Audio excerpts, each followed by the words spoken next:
Ladies and gentlemen, welcome to the Joint Special Operations University.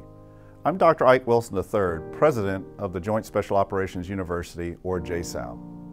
It is my pleasure to welcome you to JSOU and speak with you all today about our theory of next. This is an important subject, not only for our own country's future national security and defense, but for the security, stability, and prosperity, the very solvency and legitimacy of the world system order. The rise of what is being understood as the return of great power competition, and also a unique moment ushering in a fourth technological revolution. These things, when combined, now disrupt the stability and fidelity of the long-standing Western liberal international order, and equally important, directly challenges American global leadership of that very order. What makes the moment so uniquely dangerous is that the nature of the threats have also compounded. Compound security threats, or CSTs, are incredibly complex, multidimensional, trans-everything, and dynamic. These compound security threats have emerged because of an inability to anticipate and address the root causes and underlying conditions, or other words, currents that fuel them.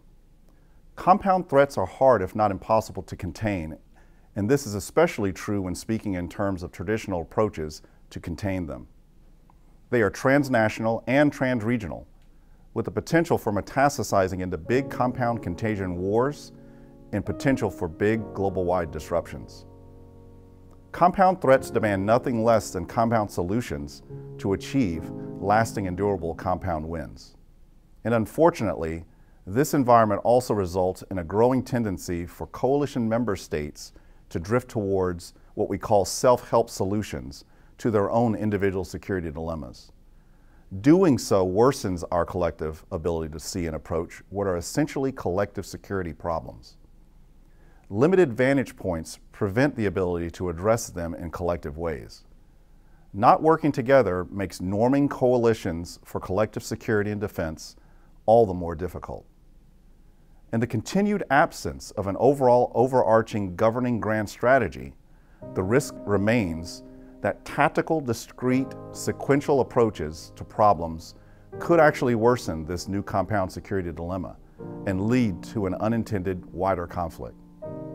To overmatch such challenges and to take advantage of the opportunities in all this, for our nation's interest, we must better understand the dynamics at play in this new security dilemma. To do what is needed is a new theory of next. So today I offer such a theory of next, compound security as our theory of next. So, to begin, we must ask, what kind of SOF does a nation need for securing a strategic, operational, and intellectual overmatch through the 2020s and outwards to the 2030s, 2040s, and even into the 2050s? Moreover, perhaps the most stinging questions for us all are, while we may be doing things right today, are we doing the right things for tomorrow? What is the fourth age and what does it mean for SOF?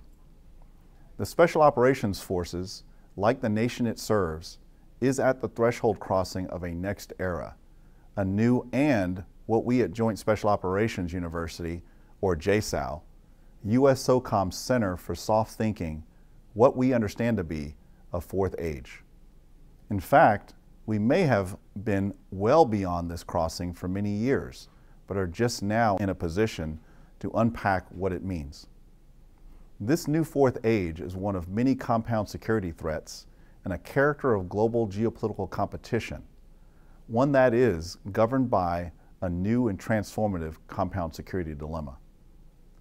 The need to reorient the SOF enterprise for this coming next age of SOF is motivated by the unique challenges posed by a major feature of the strategic and operational environment.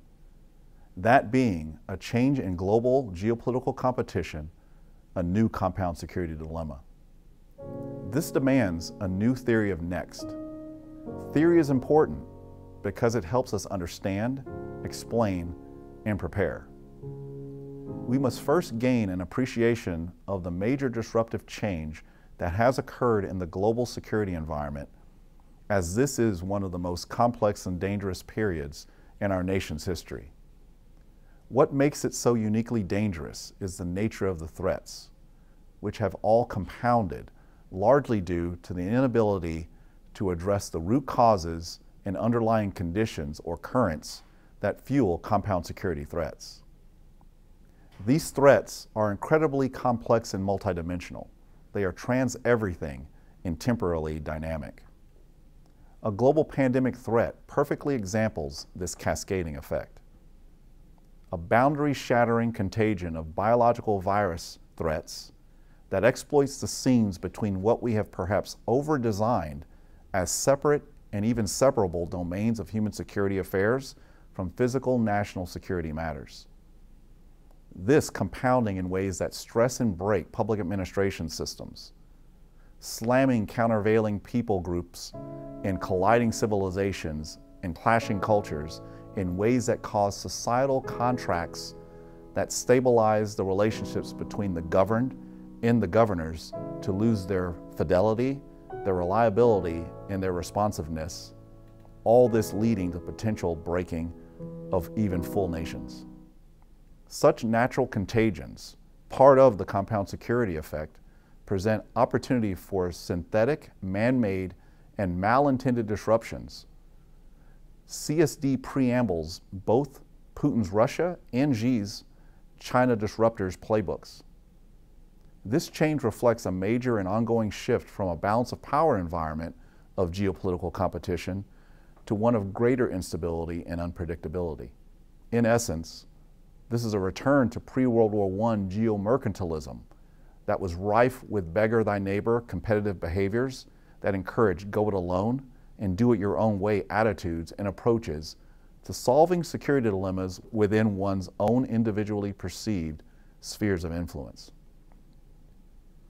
Our country's current foreign policy and philosophy, benchmarked upon a strategic theory of competitive engagement and codified in the 2017 U.S. National Security Strategy as well as the 2018 National Defense Strategy, openly embraces this return to this pre-World War I unregulated, elemental nature of international relations.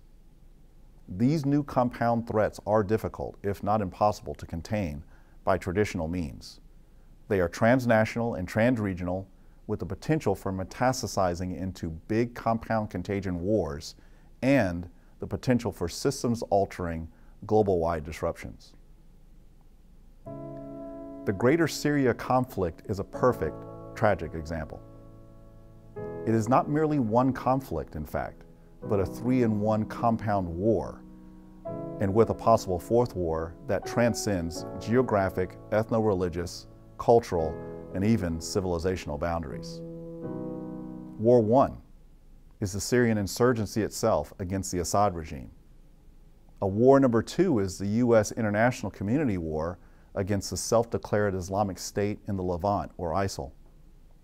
War number 3 is the still budding Syrian civil war, and arguably there is a fourth war that threatens the southern security flank of NATO and the stability solvency of the southern countries of the European Union, marked by the weaponization of human migration from Syria and Iraq and other conflict regions.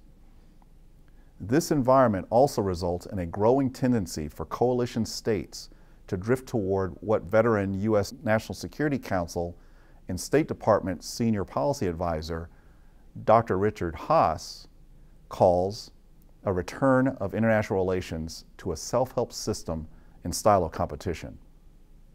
A style of interaction where states find self-help solutions to their own individual security dilemmas.